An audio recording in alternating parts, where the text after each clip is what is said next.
Suhu, kalor, serta perubahannya. Apa sih suhu dan kalor itu? Kalor dan suhu adalah dua konsep yang berbeda, tetapi saling terkait erat dan saling berhubungan.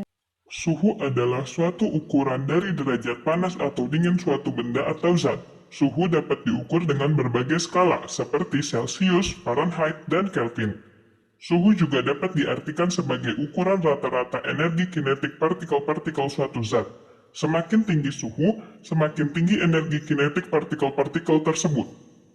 Sedangkan kalor atau panas adalah suatu benda energi yang dapat dipindahkan dari suatu benda ke benda lain karena perbedaan suhu. Perpindahan kalor terjadi dari benda dengan suhu lebih tinggi ke benda suhu lebih rendah sampai terjadi keseimbangan suhu. Kalor dapat diukur dalam suatu energi seperti joule atau kalori.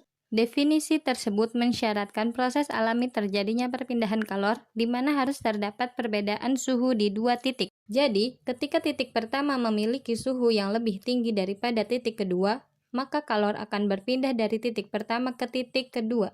Kalor akan terus berpindah sampai pada akhirnya berhenti ketika kedua titik tersebut telah mengalami kesetimbangan suhu atau berada pada suhu yang sama. Setelah kita membahas perbedaan suhu dan kalor, sekarang kita lanjut ke perpindahan kalor. Perpindahan kalor dibagi menjadi 3, yaitu konduksi, konveksi, dan radiasi.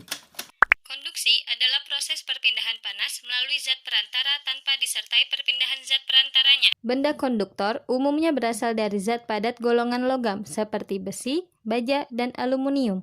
Seperti contoh, ketika kita membakar ujung besi dengan api, maka ujung besi yang kita pegang akan terasa sangat panas. Padahal, bukan bagian itu yang kita bakarkan ke api. Hal ini membuktikan bahwa panas telah berpindah dari ujung besi yang kita bakar ke ujung besi yang kita pegang. Bagian-bagian besinya sendiri tidak ikut berpindah. Konveksi adalah perpindahan kalor atau panas melalui zat perantara, di mana zat perantaranya ikut berpindah bersama kalor. Konduksi dan konveksi memiliki kemiripan, yaitu kedua cara perpindahan panas ini menggunakan zat perantara atau medium. Perbedaannya adalah, jika konduksi tidak disertai dengan perpindahan zat perantara, maka pada konveksi, zat perantaranya ikut berpindah. Seperti contoh, air yang dipanaskan di atas kompor. Ketika kompor dinyalakan, akan terjadi transfer kalor dari api ke air. Kalor yang diterima dari api akan memanaskan air sehingga suhunya meningkat, di mana air yang berada di dasar panci yang akan lebih dulu mengalami proses tersebut. Ketika air yang berada di dasar mengalami peningkatan suhu, massa jenisnya akan berkurang karena terjadi penambahan volume akibat pemuaian. Karena massa jenisnya mengecil, maka air tersebut bergerak ke atas. Kemudian, air yang massa jenisnya lebih besar akan bergerak turun menggantikan tempat yang ditinggalkan tadi.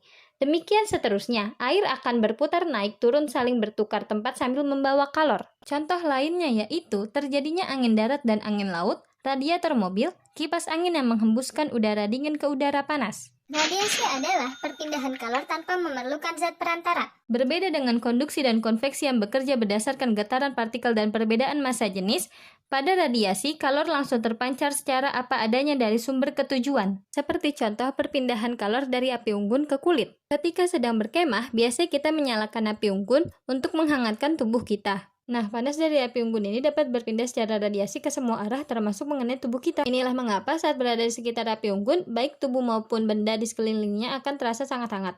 Pembahasan selanjutnya yaitu perubahan wujud benda. Pasti kamu telah mengenal bahwa wujud benda terdiri dari benda padat, cair, dan gas. Benda dapat mengalami perubahan wujud jika suatu benda menyerap kalor atau melepaskan kalor. Berikut ini jenis-jenis perubahan wujud benda. Yang pertama, mencair. Mencair merupakan wujud dari padat menjadi cair.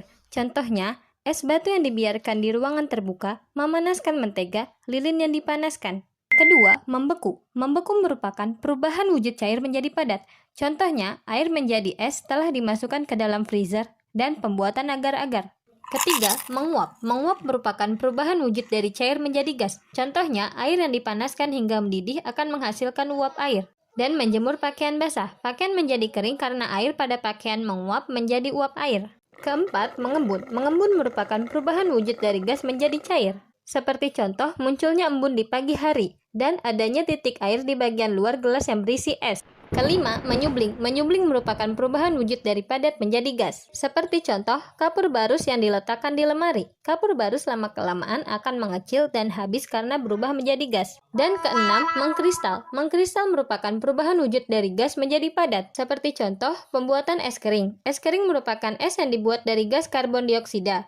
Proses terbentuknya salju dan terbentuknya bunga es pada freezer. Sekian materi yang saya bahas. Semoga bermanfaat.